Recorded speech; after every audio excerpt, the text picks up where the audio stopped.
လောကမှာလူရည်လို့ဖြစ်လာလို့ရှိရင်ဥစ္စာဒနာရှာဖွေကြရစုဆောင်းကြရတယ်လောကမှာရှိတဲ့လူတွေနေ့စဉ်ရှားနေကြတဲ့ဥစ္စာရဲ့အည်အသွေးဘုရားမြတ်စွာကရှာဖို့တိုက်တွန်းတဲ့မြတ်သောဥစ္စာရဲ့အည်အသွေးဒီအည်ချင်းနှစ်ရအည်သွေးနှစ်ရကိုတည်တည်ချာချာနိုင်ရှင်ပြီးတော့လေ့လာမယ်ဆိုလို့ရှိရင်အလွန်ကွာခြားတဲ့အည်သွေးတွေကိုတွေ့ရမှာပါသို့တော်လည်းလောကလူသားတွေဟာနေ့စဉ်နဲ့အမျှစီးပွားဥစ္စာရှာကြရတယ်မရှာရဘူးဆိုလိုတာတော့မဟုတ်ဘူးထိုစီးပွားဥစ္စာရဲ့အကျိုးပြုမှုသည်အလွန်တာမှတူတောင်းတယ်ဒီလိုဆိုလို့ရထားတဲ့စီးပွားဥစ္စာကလူလောကမှာအကျိုးပြုတာအမတန်မှတူတောင်းလူအသက်ကလည်းအမတန်မှတူတောင်းသည့်အတွက်ကြောင့်တူတောင်းတဲ့တခဏလေးအတွင်းမှာသာထိုပစ္စည်းဥစ္စာကကိုယ့်ကိုအကျိုးပြုနိုင်တယ်အကျိုးပြုတဲ့အခါမှာလည်းပဲထာဝရအကျိုးပြုသလားလို့ဆိုတော့တစ်ဖက်ကအကျိုးပြုသလိုထာဝရလည်းအကျိုးမပြုနိုင်တာတွေတွေ့ရတယ်ထိုပစ္စည်းဥစ္စာကိုအကြောင်းပြုပြီးတော့ဆင်းရဲဒုက္ခရောက်ကြရတာတွေအများကြီးရှိပစ္စည်းဥစ္စာရွှေငွေယတနာတွေအလွန်တရာများလို့ချမ်းသာကြွယ်ဝတဲ့ပုဂ္ဂိုလ်တယောက်ဟာချမ်းသာကြွယ်ဝမှုကိုအကြောင်းပြုပြီးတော့လောကမှာချမ်းချမ်းသာသာနေနိုင်တယ်ဆိုပေမဲ့လို့ပစ္စည်းဥစ္စာအကြောင်းပြုပြီးတော့ဒုက္ခရောက်တဲ့လူတွေလည်းမြောက်များစွာရှိတယ်။ဒါတော့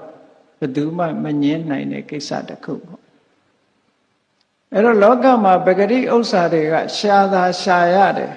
။ကောင်းတဲ့အကျိုးကြီးပေးတာမဟုတ်ဘူးမကောင်းတဲ့အကျိုးလည်းပေးတယ်လို့ဒီလိုပြောရမှာပေါ့။ပဂတိဥစ္စာတွေကဘာတွေနဲ့ဆက်နွယ်နေသလဲလို့ဆိုရင်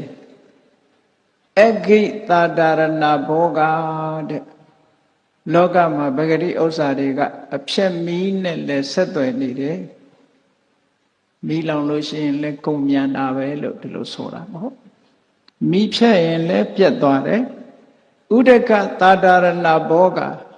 ရေဖြက်လို့ရှိရင်လည်းထိုပစ္စည်းကပြတ်သွားတယ်ထို့တူပဲရာဇတာတာရဏဘောဂတိုင်းပြည်အုပ်ချုပ်တဲ့မင်းတွေကသိမ်းယူလို့ရှိရင်လည်းထိုပစ္စည်းကကုန်သွားတယ်စောရတာတာရဏဘောဂ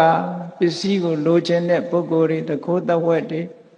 တိုက်ခိုက်လူယူသွားလို့ရှိရင်လည်းထိုပစ္စည်းဟာပျက်စီးသွားရပြန်တယ်အပိယဒါယာဒတာတာရဏဘောဂတဲ့ကိုယ်အိမ်မှာမွေးထားလို့သားတွေသမီးတွေကအကျင့်စာရိတ္တယိုယွင်းပြပြပြီးထိုပစ္စည်းဥစ္စာကိုသုံးဖြုံတဲ့မချစ်မနစ်တဲ့သားဆိုသမီးဆိုပါလာလို့ရှိရင်လည်းထိုပစ္စည်းမျိုးတွေကကုန်မြန်တာပဲဘလောက်ပဲပင်ပင်ပန်းပန်းရှာထားထားထိုပစ္စည်းတွေဟာတမျိုးမျိုးနဲ့ပျက်စီးသွားတတ်တာဖြစ်သောကြောင့်ထိုပစ္စည်းရဲ့ခိုင်မာမှုဆိုတာအလွန်တရာအားနည်းတယ်လို့ဒီလိုပြောရမှာပဂတိပစ္စည်း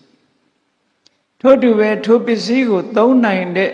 သုံးဆွဲခွင့်ရတဲ့ထိုပစ္စည်းရဲ့အကျိုးကျေးဇူးကိုခံစားရတဲ့အချိန်ပိုင်းလေးကလည်းအမတန်မှနည်း